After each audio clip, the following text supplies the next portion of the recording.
Yeah. I love my HBCU. And boy, I love it, love it. I love it, love it.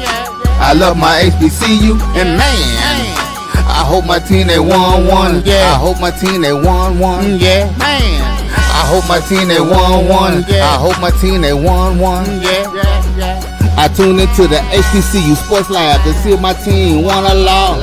If they lost, I'm quiet as a mouse. But if they won, keep tab. I'ma do the dab, yeah. Dr. Cavil, he know what he be talking about. Mike and Charles, they know what they be talking about. They compress the analytic data with this hip hop. If you know them like I know them, they gon' tell you if your team, if they won or lost, and who the ball. So listen to Professor, yes sir, and pay attention, cause he gon' teach a lesson. This is Dr. Cavil's Inside the HBCU Sports Lab, the Indy Report, and I have my man from the HU Power Shift, Jeffery Johnson. How are you doing, sir? Man, I'm sitting here having cabin fever because all of this snow. Oh yeah, y'all can have fun with that, cause oh God, it's y'all can, listen. No, it ain't. It ain't. How many y'all got, man? I don't want to. I not listen. Okay, so unfortunately, in most parts of the state of Maryland, it's been pretty light, but for us, we have about 6 inches, 6 to 7 inches. I know it's nothing, but you gotta understand, it's like I'm a Southerner, so I am too. So it's like now I'm just like. It's been 4 days since I've been able to go into the office. So you already know. Yeah, well, I got tomorrow off, so I'm gonna enjoy being at the crib tomorrow. Yeah. It's the National Day of Mourning for Jimmy Carter tomorrow. So yeah, it's all federal. Shout out to my Georgia boy. He was an interesting president. I wasn't around when he was. Was I born when he was? No, I don't think. No, I wasn't born because it was 80 to 80. It was 76 to 80, right? Yeah. So I wasn't born yet. Me neither. But Carter. My thing is being from Georgia. He's a huge figure in Georgia state politics. But it's like for us, it's like. We know him as Peanut Farmer Jimmy, and he was on. And his church, literally, the church that he actually preached at was in Statesboro, but he had a church in Atlanta off of Bankhead that he frequented. Bankhead, so I give him his props. He was really about that stuff. So no question, and he never was bought, and that was the thing that I respected about him as a politician. Because a lot of politicians they'll cash out. Oh yeah, being the president, but he wasn't bought. That's one thing I respect about Jimmy Carter, and that's what I think that made him unpopular to a lot of people. Mm-hmm. Yeah. Mm-hmm. Need more politicians like him. So rest in power to him. Hold on, before you go, first we got to say, give our condolences to Mr. CIAA who just passed. Abraham Mitchell, aka Mr. CIAA. He passed. He was 95 years old, and for all those who have been made the CIAA tournament the staple, he was always there. He was literally his fashion is what HBCU culture is about. I think he was a huge testament to it, huge statement to it. He'll be greatly missed. Oh, absolutely. Like I've only gone to the CIAA tournament once. I went in 2023, and let me say, he wasn't there. 'Cause I guess the last time he was there was 2020. Yeah.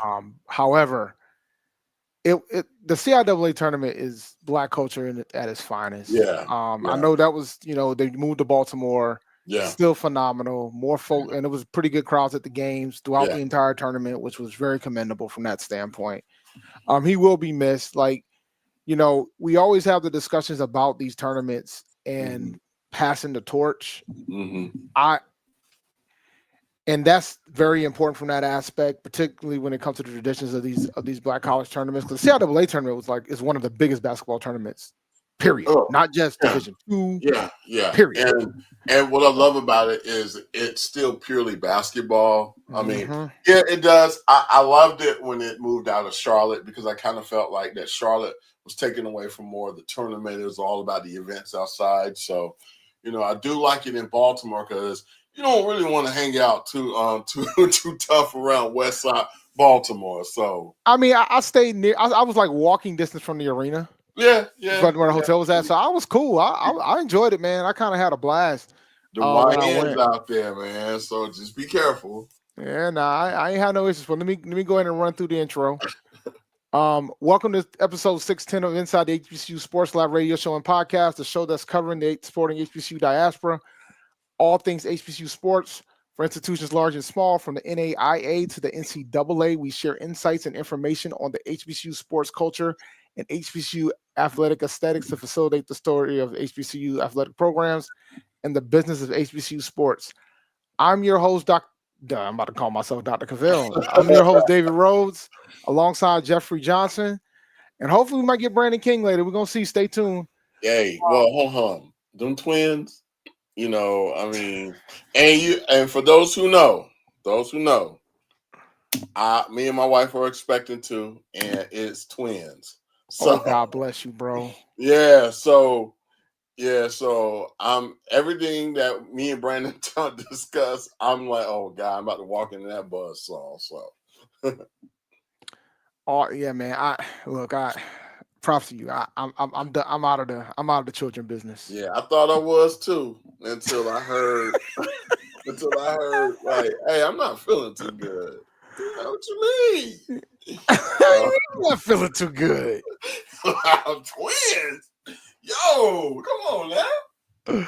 Oh. Yeah, my brother had his youngest in his 40s, so yeah. I don't envy that, bro. I don't envy that one bit. Don't envy that one bit. Yeah. But let me say, all right, do you got any news? Any other news that you want to discuss probably before we go to break?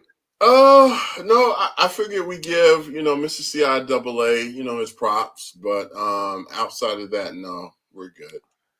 All right. There was a presser that happened today. Oh, it sure was. I'll be honest, man. Deshaun Jackson's saying the right things. Yeah. There was a couple pressers that happened. Maybe we'll go over some other ones after the break. Mm-hmm. Well, Sam Shade had one too. I haven't had a chance to watch Sam Shane's. I did watch Tremaine Jackson, and let me tell you right now, sir. Yeah. They got a coach, man. And I think Sam Shade's going to do well at Alabama A&M, but I'm almost ready. I'm pretty much ready to pencil in Prairie View to win the West. Yeah, Soldier.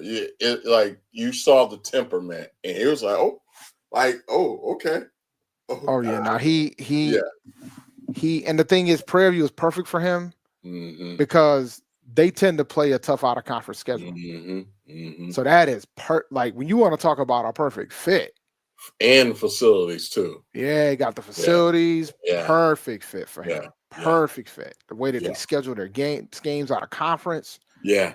Nah, man. He's the right guy. Like I think I know we always talk about how the SWAC out of conference schedule, and Mia's just a little bit better than the SWAC when it comes out of conference. They're better than the SWAC from that standpoint. But I think he's going to shift that at least at Prairie View. And I think Jackson State's doing the right things too. Yeah. Oh, yeah. Absolutely. Yeah. So like, and it's just to be, but I think they got the West already locked in. But I know everybody's like, well, it's too soon for that. The portal and everything else. Way too soon. But I understand based upon his temperament, and I think the ferocity that I've heard what other coaches said about how he approaches the actual game, then I think they definitely got somebody that is probably I haven't seen that style of coaching since, to be honest, I don't think I haven't seen his style of coaching in the SWAC ever. So I'm definitely intrigued at what he could do there. Yeah, he already got his offensive and defensive coordinators locked in. He's taking the DC from Valdosta State with him. Yeah. And he grabbed the offensive coordinator from the staff at Sam Houston State. Yeah. So he's already building the staff, man. So Is Prairie View coming out the bag for this guy? I mean, think about it, man. Like he probably got a substantial raise than what he was making at Valdosta. Yeah, true. At a Division school. I mean, we don't know what the numbers are. Yeah, we don't know the numbers. Yeah, but Valdosta State is a higher tier Division II program. So, I mean, I know the pay gap between Division I and Division II is substantially increases. Oh yeah. But yeah, I'm sure. And plus Prairie View, honestly, they've been putting money into their facilities for a while. So I think they probably came out the bag for them, or they're looking for the money. Oh no, they got the money. I ain't worried about that. I'm pretty sure the numbers will come out at some point about how much he made. But I think what it ultimately boils, I think he's getting comparable to what maybe some of the other coaches within that conference has gotten. Yeah. That man is that man went to the national championship in Division II. Yeah, he's got credentials, man. Yeah, well, that was a little different. That was a little different. He took his MEAC squad with him. You know what I'm saying? That was a little bit different. That was a little bit different. Yeah. You know. Yeah. So I'm looking forward to see what Tremaine does. I'm looking forward to see what Sam Shea does. Sure. And I'm fascinated by what's going on in Delaware State, man. So it's going to be interesting to see how Deshaun Jackson navigates this. Yeah. He's saying the right things. He showed up to the ladies' game. Yeah. I don't know if he stayed for the whole game because that was a pretty big drubbing, but yeah, it was. But they were playing Norfolk, and I said this on HBCU Nightly on Sunday. Norfolk State should be blowing out, and we're going to talk about women's hoops after the break more. But Norfolk State should be beating all the MEAC schools by at least double digits if they're trying to get a 12 or 13 seed in the tournament. Oh no, they need to dominate that conference. I mean, they will have a. I think they will have a hiccup here and there. We'll discuss where the hiccups will be. Yeah, we'll definitely do that. So after the break, I guess we can start with women's hoops. So after the break, we'll get into women's hoops. A&T's played a couple games. Hampton played a couple games. Tennessee State did too. So we'll talk about those games among the break. So we'll be right back. This is Dr. Cavil's Inside the HBCU Sports Lab, the Indy Report. This is the Dean of the College of HBCU Sports, Kenyatta Cavil of Dr. Cavil's Inside the HBCU Sports Lab with Mike Washington and Charles Bishop. Come mix it up in the lab where the course lecture is in session every Tuesday from 6 o'clock p.m. Central Standard Time on Facebook Live, YouTube Spreaker, or the BCSN app, as we discuss all things about the HBCU sports culture, including exploring the week that was in the sporting HBCU diaspora, as well as the upcoming week of HBCU sports. With me, the Dean, the College of HBCU Sports, on Dr. Cavil's Inside the HBCU Sports Lab with Mike Washington and Charles Bishop. Course lecture dismissed.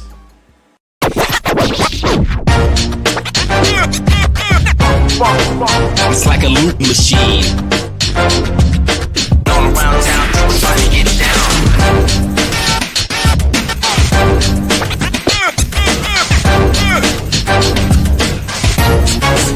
It's like a loop machine.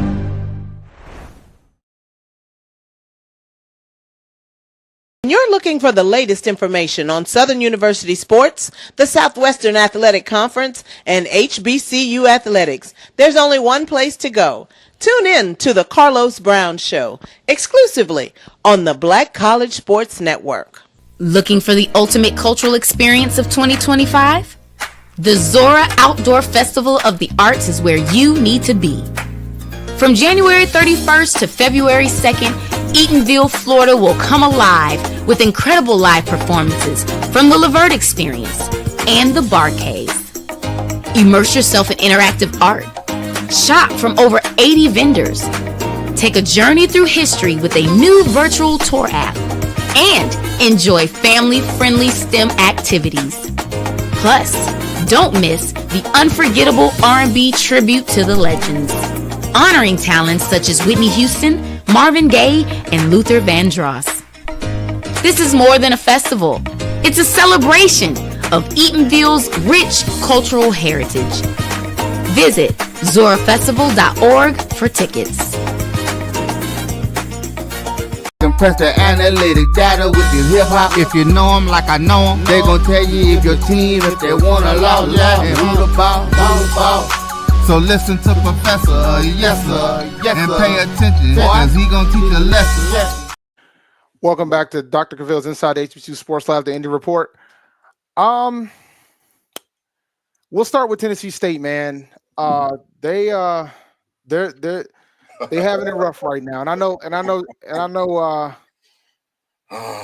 Brandon ain't here. He's dealing with them twins, and that's very respectable from that standpoint. But currently, they lost to SEMO 68-75, and they lost to Little Rock 63-67. They're 0-4 in conference right now. Yeah. So I'm worried about the ladies right now. Yeah. But we'll see, man. It's a long season. You know, I believe all the teams make the tournament in the OVC, if I recall correctly. Yeah, they do. And if you look at some of these beatdown, like they're losing by double digits. And some of these games aren't even close. Like the SEMO game, the closest one they had was against Little Rock. And Little Rock isn't a really good program. So I do feel that their season already is starting to slip away from them. And only thing I see that's coming up that's winnable is Lindenwood, of course. Lindenwood and play tomorrow. Yeah, and that's it. You know, because the heavy hitters are coming back. And Lindenwood and Little Rock are the only two that I would say that are very winnable, but it's not looking good for them. Yeah, man. I didn't realize, like, I know Brandon said that they were going to be in a rebuilding type of phase this year with the ladies program. So, but I didn't realize how rough it was. Currently they're on a 6-game losing streak. So hopefully they'll be able to break that trend very soon. Moving on, I'll talk about A&T, the ladies of A&T. You know, they found their stride, man. They're currently on a 4-game winning streak. Yeah. They started conference play last weekend. They dominated Eli, 57-40, and then they dominated. They beat you guys pretty bad too, man. In Hampton, man. It was rough, man. 75-48. Yeah. So next up for them, they got Delaware. They're going to Delaware on Friday, and then they're going to Townsend on Sunday. Yeah. So it's going to be interesting if they can keep it up. Like from the ladies' standpoint, they got the defensive intensity and their shots are starting to hit. Yeah, and that's a dangerous combination with them. They've been able to score on transition. They've tampered down the turnovers a bit. Still not where I would like it to be. Yeah. But they tampered those down a bit. They look good, man. They were picked to win the conference, and they're playing like it right now. Yeah. Oh no, definitely. Like the way you guys I would have beat us down too the way that you did at our own home. I mean, it's no harm on that, but yeah, you guys definitely have a squad there, and but. Yeah, we've been trying to, and I'll give you, and there was a lot of Aggies, man, at the Convocation Center too, man. We have some Aggies in the building too, which is interesting because I never knew that there were many Aggies that lived in the Hampton Roads area. So we're all over that area. We're all over VA, Maryland. Yeah. We're all over there, man. Which makes sense because they're all next door to each other. And then if you just look at what Hampton's women are doing, we're 4-9. We lost to you guys 48-75, man. We lost to William and Mary at Kaplan Arena 52-71. And this is still first year. Yeah. But I think what I've noticed so far is that we don't really have a serviceable big. I really like our center that we do have, but I feel like it's definitely difficult for her to kind of integrate into the game. Running up and down the court is not her thing. So it's more of like they're trying to figure out the style of offense that fits all 5 players on the team. And so unfortunately, you're playing a bunch of wings out there, and the big is huffing and puffing and getting back up on the court. She's only playing like 3 to 4, I would say maybe minutes a half. And you're just starting to notice is that it's affecting us on the boards, primarily with rebounds and defensive stops. So we're just still trying to piece together, what type of team we can get, out of this season. But it is still early. We're 4-9, so we'll see. So it's interesting, man, because you guys beat Georgia in overtime during out of conference play. So you guys have the capability to be good. We do. And so I don't want to. I know you beat them up pretty bad, but I don't want to miss sight on that. No, we're not beating them up pretty bad. It's like because I think it's not like what we expect. I think for us it's that so David Six, like he tore up the office when he left. Like he knocked over all the furniture, he mirrored the walls, and so Coach Augustine, she got in there and she just kind of looking around and she's trying to figure out what in the world am I going to do? And so we all know this. So, and we're all patient because we were definitely patient with David Six. So I'm okay with it, and we understood. We understand it. But we need to talk about Norfolk State girls. Oh God, we're gonna talk about them. Don't fret. Yeah. I'm gonna let Braden King in this conversation. He's here. He's got a bundle of joy in his hand. You ready, man? What's going on? Hey, he got a bundle of joy in his hand. But what's going on, man? I'm doing good. We'll see how this goes. But I went 1 for 2. I got one of them asleep, so she's downstairs with her mother. Oh so Braylon's with me. So I said let's see if we can slide on the show. We'll see how this goes. All right. You wouldn't be the first one on the lab with children. So this is gonna be me. You'll be good, Brandon. You'll be good. Me in a couple of months with 2. This is a look into your future. Oh, mercy. But the difference is that you only got half of your future. The other half is on another state, another floor. Yeah. So we talked about your ladies, man. I know right now y'all don't have a conference win yet. Any thoughts on the Tennessee State women? They're a little further behind than I thought they would be. I knew that this would be kind of a rebuilding project, but they have looked a little worse than I thought. But at the same time, I'm not pressing the panic button or anything like that. We did just have an injury to Lyric Cole, so that's obviously going to be a big blow for the team. But I'm not hitting the panic button. It's just year one. I'm going to give Coach Dupree time to bring in her young ladies and really, give her time to put her stamp on the program. Considering, and I know it's a different sport. If we gave Coach George 4 years, we saw it happen in year 4. I think we just have to exercise some patience and let this thing play out. And then, a couple years, then we can reassess from here. But it's kind of too early to be frantic or frazzled right now. Mm-hmm. No, I agree. I mean, you're only 4 games in. I mean, it's about seeing the progression, right? Yeah. It's about seeing the progression. So let's talk some MEAC, man. Because listen. Norfolk State are the Monstars. Yeah. That's who they are. Yeah. That's who they're gonna be. Yeah. And they're just gonna be bolting out these teams. And I think the only teams that can give those guys those gals a challenge. I got 2. Go ahead. Coppin. Yep. And Howard. Not Morgan? No. You don't think Morgan can? Mm-mm. Okay. I do agree with Coppin. I also agree with Howard, but I will add Morgan. Okay. And I have a formula because I've watched them play. So Diamond and Kiera, those 2, ballers, huge ballers. My thing is, if you ever looked at Kiera Wheeler, she shoots like she's not even 300%, or she's shooting 5 for 28 from the 3-point line. If you get her jacking up them threes continuously, you can get close. And I watched a few games where they had to rein her in a few times as the score got tighter.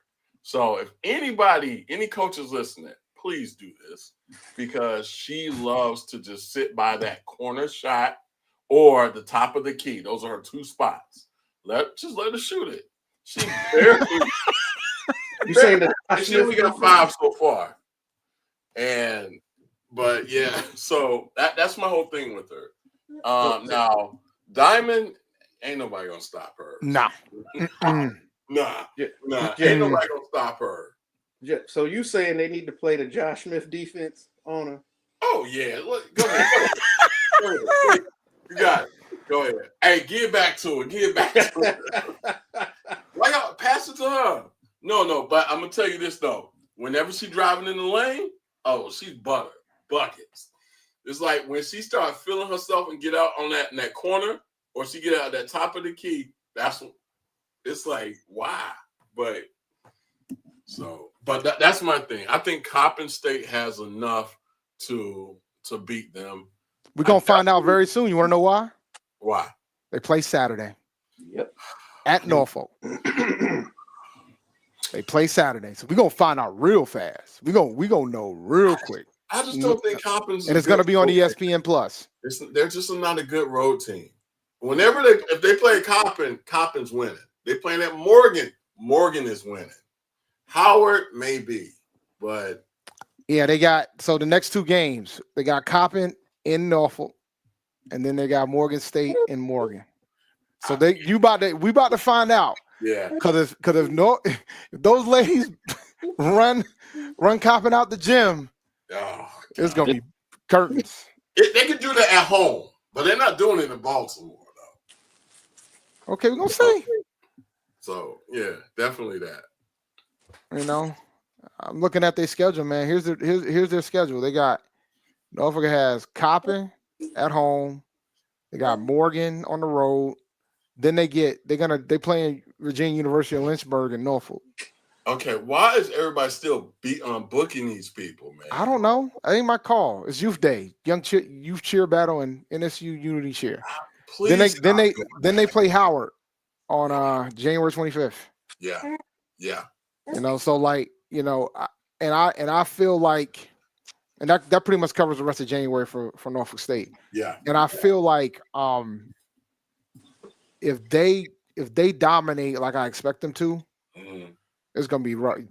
They're not gonna lose a game, man. Like no, hold on. I agree, but if you notice, they got Coppin and Morgan back to back though. So, managed to do. Yeah. February 22nd, February 24th. Those are the two games I feel that they probably will struggle.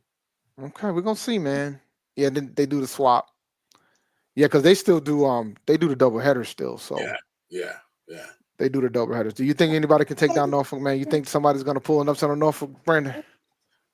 Still one. I tend to agree with kind of what you said as far as, you know, looking at who stands the best chance of defeating them. I mean, now they really look like a juggernaut. They've got, you know, and Coach Vickers talked about it a little bit on the MEAC call today. You know, a lot of people, he was talking about, you know, the victories over Auburn and Missouri get a lot of the attention, but he was saying they haven't lost to like a CAA team in a couple years and a Big South team in a couple years. So, you know, they're getting it done outside of conference, but even inside of conference, outside of Coppin and maybe Howard. Wait, is that their first Morgan game? Is that on the road or is that at home? I know it's on the road. Yeah. Ooh. Yeah, that's what I'm saying. That's going to be a test. It ain't happening this weekend, guys. I'm sorry. It ain't happening on Monday. It ain't happening Monday. I think they're going to win this weekend. But yeah, this it really depends. It's really going to set up how the rest of the season could potentially play out on the women's side for the MEAC. And here's another. I think the job that Coach Larry Vickers has done with that particular program. They better get the money ready. Man, I've heard the money ready. Some HWCs kind of kicking the tires and sniffing around. You know, they better get ready to make money because somebody's gonna make a run at him. Let me tell you something, and he might love it there, and there's nothing wrong with that, right? But otherwise, they better get the money, man. They ain't got it, man. Like we extended Terrell, Coach Rob at A&T because those folks sniffing around, man. like you better go get the money, man. So no, realistically, yeah, definitely. I remember the previous head coach, the men's basketball coach, he went to a school out, a bigger school. So it definitely can happen. So Absolutely. All right.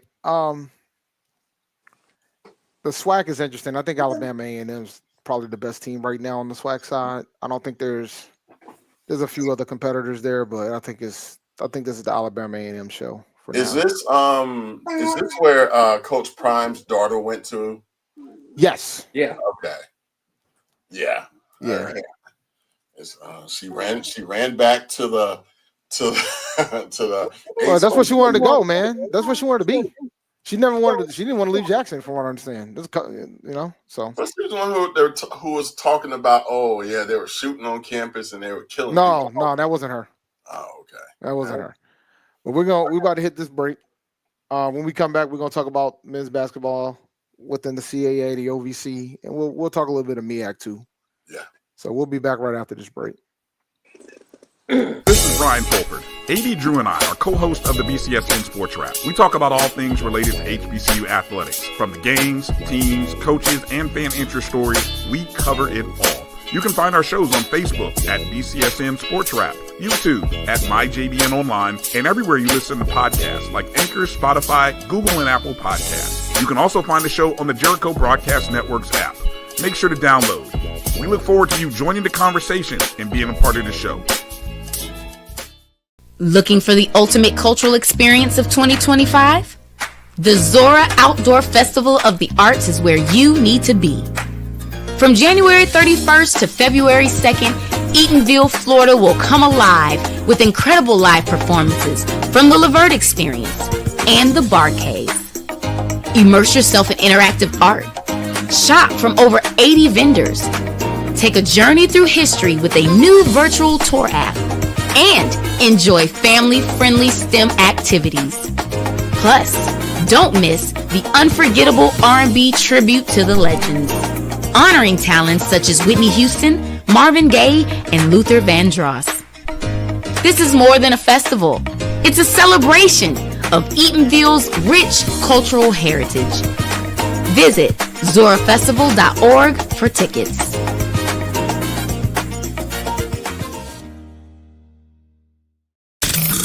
The human voice has always connected audiences with experiences. Major brands all across America have trusted Kever's voice time and time again. Conversational, powerhouse, intelligent, and sincere.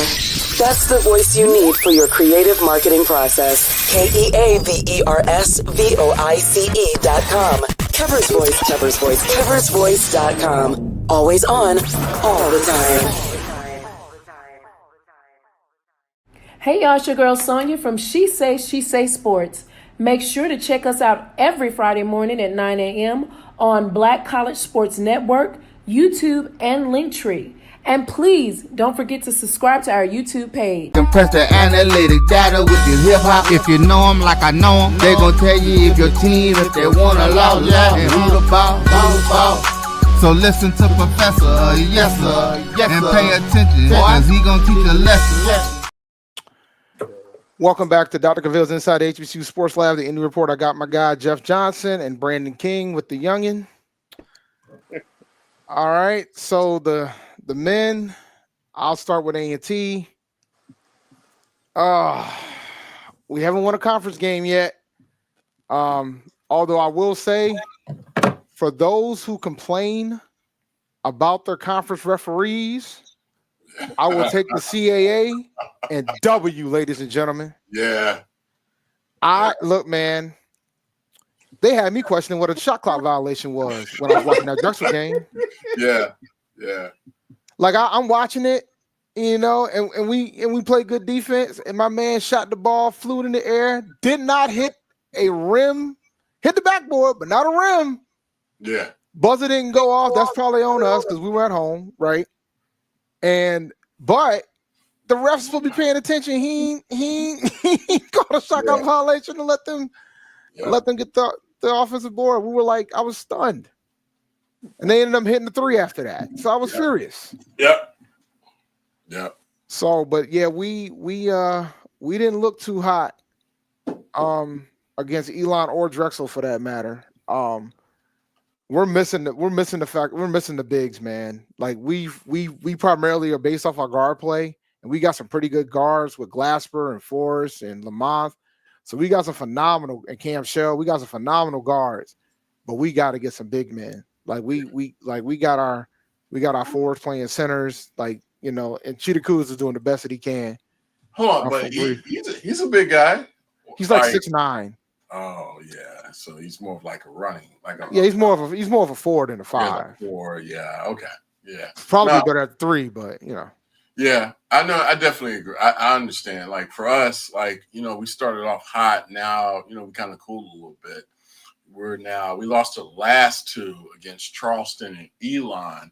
Now the Charleston game, we went toe to toe with them. Pretty much at the half. We were only down by 5 at the half, and you know, I would say they kind of like pulled away in the second half, but you know, I'm not going to say that was to be expected, but you know, that team has cohesion. We still got guys who are still trying to figure each other out. So that was against one of the conference heavyweights. Our second game was against Elon, and Tariq was at that game, and of course I watched the whole game at home, and this is the first time that I tend to agree with what you said about the conference referee and MEAC, because we've seen this before where they kind of let the game get a little bit, I would say, physical, out of hand. Like they lost, like when A&T was playing Drexel. Yes. They lost control of that game. Yes, they lost control of that game, same way. And this is what I don't understand. It's like I don't feel like we experienced this in the MEAC. You know, it's like the level. I mean, it's not the physicality. It's kind of like the back and forth. And I noticed with that Elon, a lot of the players were constantly like they'll shoot a shot instead of running back on defense. They're yapping at the referees like, "Why you ain't calling that?" But for the majority of the fans, you know, majority of us, we're sitting here like we're seeing this. And we're the ones who are saying, hey, you know, this is not right. What is going on here? And so we noticed this with Elon a lot of times where the coaches were constantly yapping. The players were definitely yapping. And it was to the point where it's like, what do we do? Do we file a complaint? You know, and if this is going to be what we expect, then I would say in conference play this year, then this is something that we need to either adjust to or just keep playing. But, you know, we do play Campbell tomorrow night. Campbell's kind of a meat and potatoes team. So, and they're known for physicality. So, and it's at our home. So I'm just going to see how this one ends up. On the Monumental Sports Network. Yeah. Thank you. There you go. I'm here to help, man. I'm the government. I'm here to help. Yeah. So I definitely want to see that we correct. Because we lost 2 to Elon, and of course, Charles. Those are 2, I would say, pretty decent programs within the CAA. So definitely want to bounce back against Campbell. Campbell's not really, they're kind of like a mid-tier or kind of a bottom of the pack type of program when it comes to basketball. So it's at home. So we should be able to kind of, I would say, get back into the win column with this game, hopefully. Yeah, A&T has Delaware and William & Mary. Delaware at home. We're gonna see. We got beat Delaware them last year badly. Yeah, we got Delaware at home. We got William & Mary on the road. Yeah, playing at Kaplan. Okay, I have my issues with Kaplan, but you know, I ain't going there. But we'll see how. I've been there multiple times. It's a weird place to play. All right. Tennessee State, man. How's the men doing, Brandon? So that was a good start, huh? It's 5-10. They just beat Little Rock a few days ago. They've got Lindenwood coming up, but some of these games they've been competitive, but they haven't been able to close the show. Yeah, I'm looking at these scores. Like get over that hump. And statistically, you look at them as at least the last time I looked, I've been a little bit out of sorts with hospital stays and everything. But statistically, you look at them in terms of shooting and scoring in some of these other areas, they're higher in the conference, but it doesn't translate into necessarily on-court success. So right now, what you're there, you've lost 3 out of your 4 conference games. You've got Lindenwood coming up tomorrow, who you did beat the last, and then the game after that, Western Illinois. Both on the road too. I mean, there's there's some people that are frustrated with how the program is going right now, and I mean they just haven't played complete basketball. I haven't seen them play consistent 40 minutes, and that's really what it's going to come down to if they're not just going to be bottom feeders in the OVC this year. So yeah, I have the concern that I don't have on the women's side, I'm starting to have on the men's side. Coming off the year that they had, I know some guys left. You lost starting point guard, your leading scorer. You did lose. You lost a lot of offense through graduation, through transfer, and things of that nature. But yeah, they from what I've seen, they've not been able to put together a complete ball game. So as they get into play, if they're not able to do that, then these losses are going to continue to pile up. And look, on a side note, now look, if y'all are having referee trouble, I'm sure there's a conference that starts with me and ends with ACT. They probably like, hey, our referees know what shot clock violation is. Man, look, it ain't even the refs. It's the crowd. Y'all might start getting them big head messages from the MEAC office. Oh, them things already coming, my man. But I will say, look, man, and it's funny because we were like, there were folks that are critical about the MEAC ref too. So, but it's just a friendly reminder that nobody likes the refs. No, nobody likes them. No, nobody likes the refs, man. It's just when it's like, I get human error happens. It's the level of egregiousness to some of the things I've seen in the CAA since we've been in the conference. It's just certain things you can't miss. You can't miss that, and that's one of them, right? Like, you hear the backboard, it didn't touch the rim. It's after. It says 0-0 on the shot clock. No whistle blown. It's high school refs that would catch that. Like I'm serious. Like, it's ridiculous. But it was clear. It was clear during the game what it was going to be, because like there was like legitimate flagrant fouls that they refused to make flagrant fouls. Yeah. And there was like a level of chippiness that was happening between A&T and Drexel where it was unsat. Yeah. And I'm not going to say, that's the reason why we lost. But I will say, man, it doesn't help the flow of the game. What do you think contributes to this extra chippiness I've noticed? I don't know, man. Like, I don't know. Like, I really don't know. I mean, but you talk trash on the court. Like, you talk trash on the court, but that's where the refs come in. Like, I thought, I'm gonna keep it a buck with you. When we played the school down the road, I thought the coach should have gotten the technical. I'll keep it a buck with you. Oh yeah.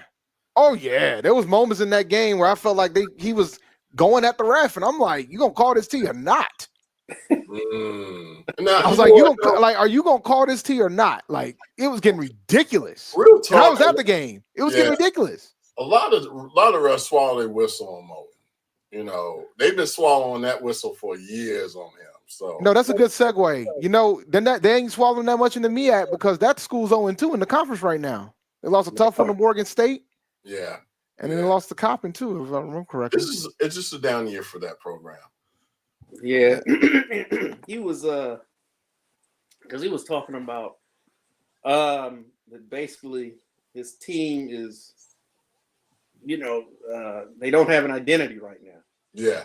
Is basically what he was saying earlier today. That, and you know, it's easy, and you have a lot of coaches attributing things to the portal, and I will say Coach Moulton has been critical of the effects that it's had, particularly on HBCUs in terms of, you know, you find the guys, you develop them, and then the other schools that wasn't paying attention to them come sniffing around, and you lose these guys. Yeah. So he's been critical of that, and he was saying that, you know, in terms of the things that we're trying to teach these guys, it's a young team, you know, it's not sticking in terms of what the coaches are trying to communicate.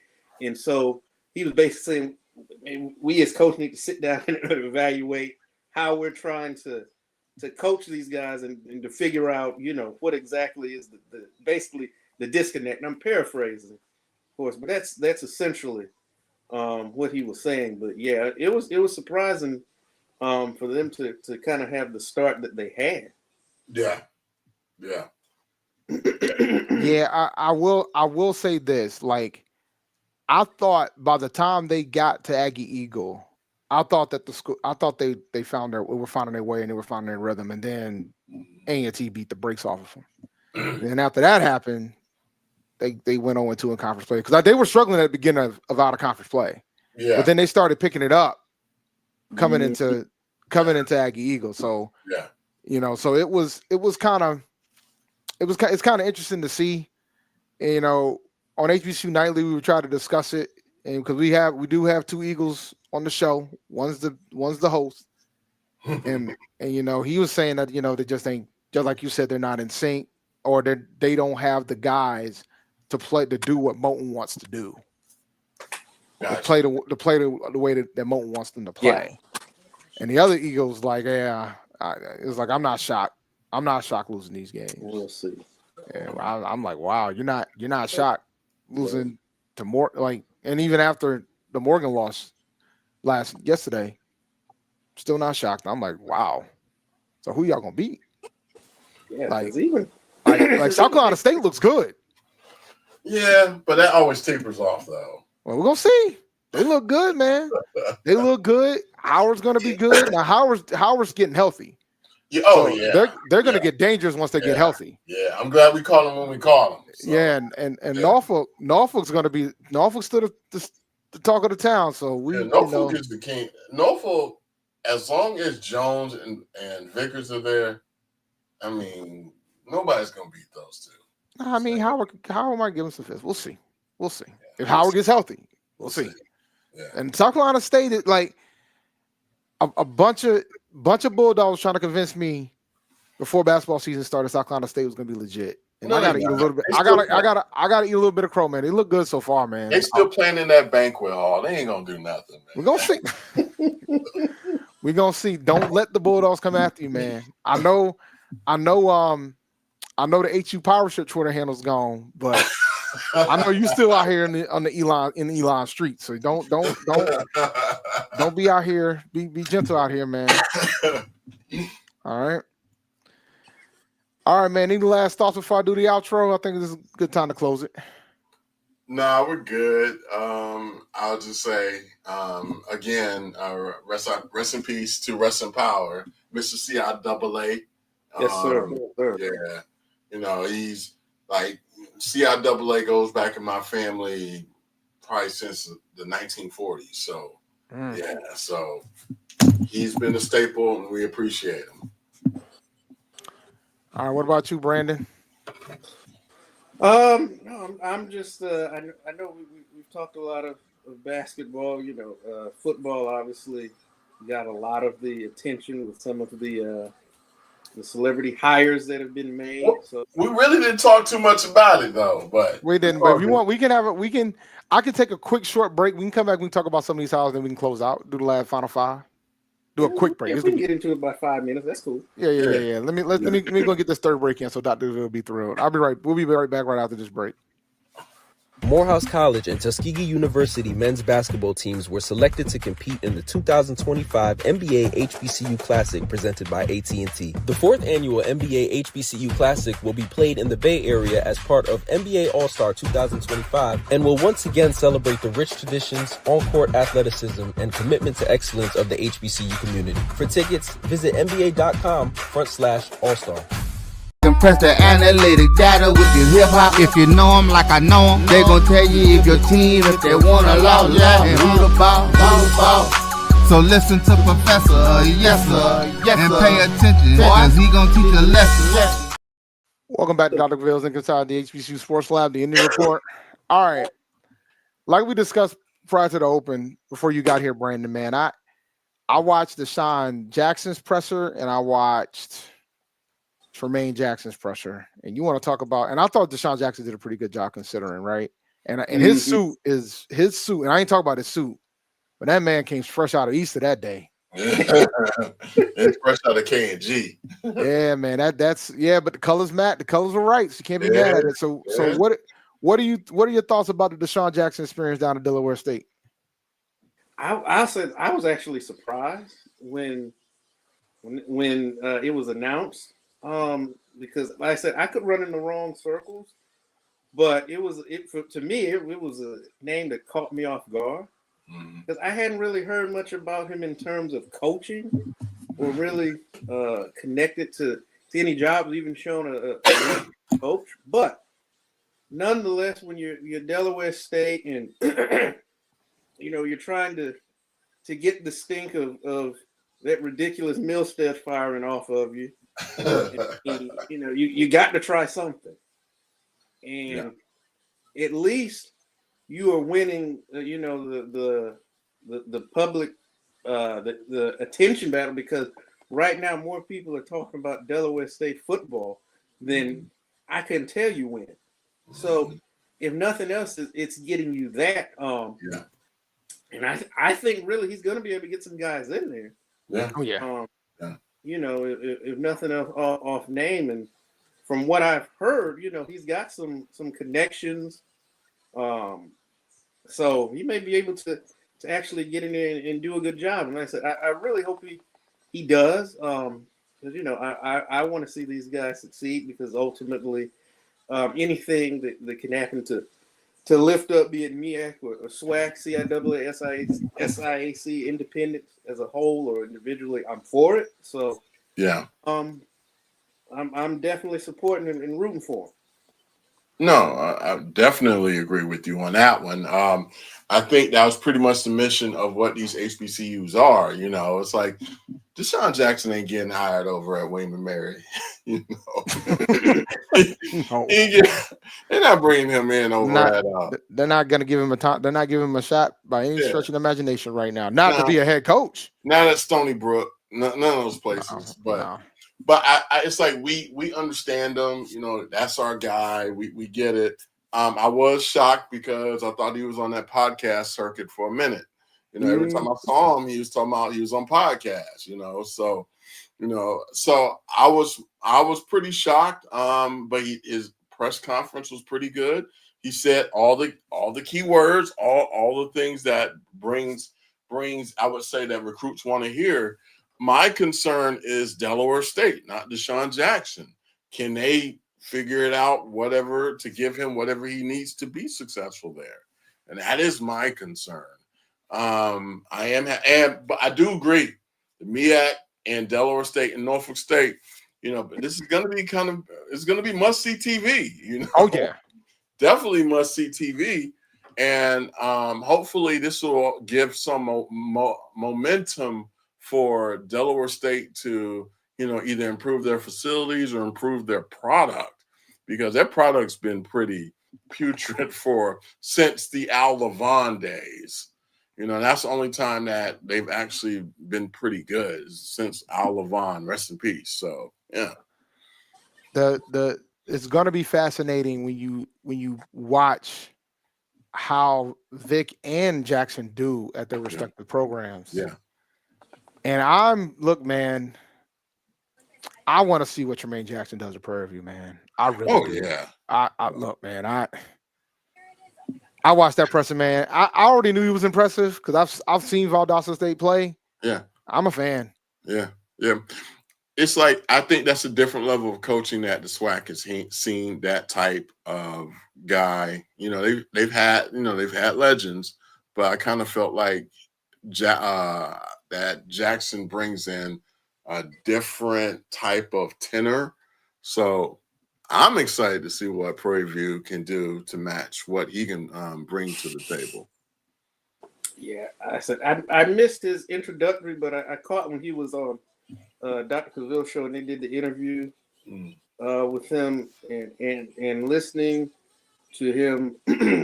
I think he's going to have that situation turned around and firing on all cylinders. Yeah. In pretty short order, because you and it's been said before, but you think about Valdosta State.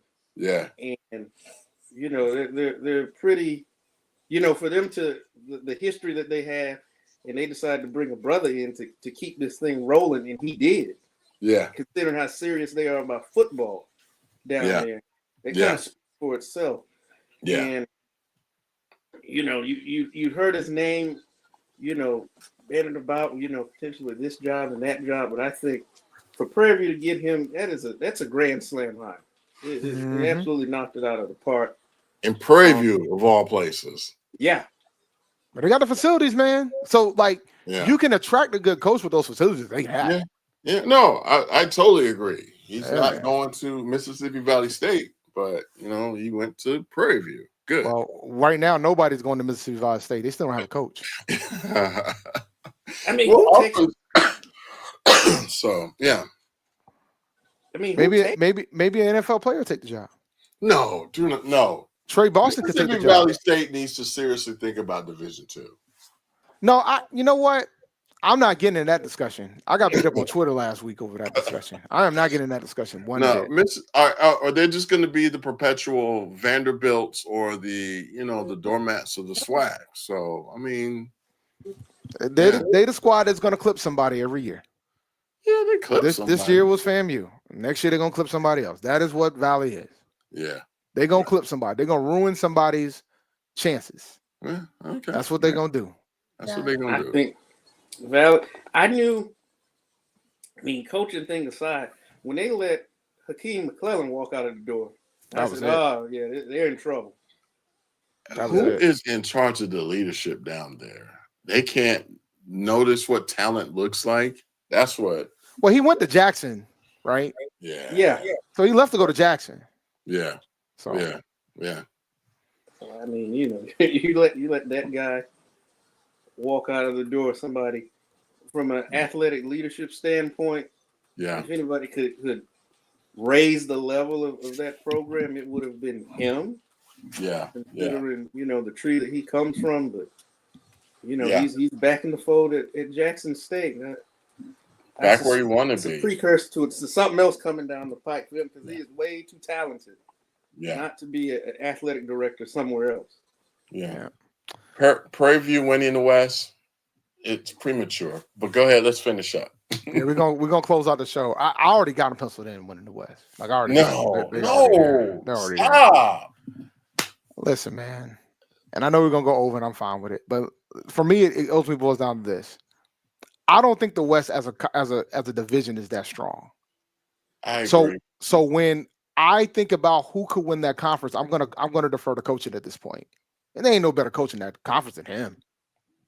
On that side, let me be clear. And I you could say the SWAC, but I'm gonna give my respect to TC Taylor because of what he just did, right? Yeah. But but when you talk about on the West, yeah. Look, guy, look. I'm just saying, it's coaching matters, man. Like I think it matters more than we want to give credit for. Yeah. You know, A&T. A lot of folks didn't hop in that portal at A&T. I don't think we're gonna be as bad as we were last year. I don't. Yeah. I just don't. I think Gibbs is a better coach. Better coach. He's a Jeff Fisher, in my opinion. He's a Jeff Fisher. I mean, look, man, I'll take 8-8. I'll take 5-5. I just went 2-22 in 2 years. 21 in 2 years. Y'all went from Hugh Jackson to Jeff Fisher. Good. It's all right. I don't even know. I won't say Hugh Jackson, but I mean, Hugh Jackson didn't win no championships. Sam did that. But, you know, all right. Oh, I'll give it to you. Talking about from Brown to Gibbs. I mean, look, we'll see, man. Yeah. We ain't got a conference win yet. So, like how do we start there first? Woo! How do we start there first? You know, get a conference. Yeah. Let's start there. Yeah. All right. Thank you for listening to Inside HBCU Sports Lab. Make sure you share our podcast with your friends and colleagues. We look forward to next week as we discuss the latest news in the lab. Make sure you follow us on Twitter, ChampD1012 for me, Jeffrey Alpha 06 for Jeff Johnson, and go to sneakershoptalk.com for Brandon King. And make sure you follow Dr. Kiana Cavil on Twitter, Facebook, and Instagram, and follow Inside the HBCU Sports Lab on Facebook and on YouTube. Dream big and continue to move forward. We'll talk to you guys soon. Jeff. Of course. Brandon. Lecture. Dismiss. You guys have a lovely evening.